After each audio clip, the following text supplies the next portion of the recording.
পাতলা স্লাইস করে কাঁচা কলা কেটে নেব। হলুদ লবণ জলে কাঁচা কলা কিছুক্ষণ ভিজিয়ে একটা ছাঁকনিতে জলটা ঝরিয়ে নেব। এখন এই কাঁচা কলার মধ্যে দিয়ে দেব একটি ডিম, ভাজা জিরের গুঁড়া হাফ চামচ, মরিচের গুঁড়া দিয়ে খুব ভালো করে মেখে নেব। আর নিয়ে নেব কর্নফ্লাওয়ার। কর্নফ্লাওয়ারের মধ্যে কাঁচা কলা কুট করে পরিমাণ মতো তেলে দিয়ে দেব।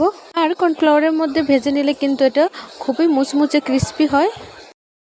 কিছুক্ষণ সময় নিয়ে আমি মিডিয়াম আঁচে এগুলো উল্টে পাল্টে লাল করে ভেজে নামিয়ে নেব। এটা খেতে কিন্তু অসাধারণ হয়। তো বন্ধুরা অবশ্যই একবার হলেও ট্রাই করবেন। তো বন্ধুরা দেখলেন তো কত সহজেই কিন্তু আমি বানিয়ে নিলাম কাঁচা কলার ঝাল ঝাল এই চিপসের রেসিপিটা।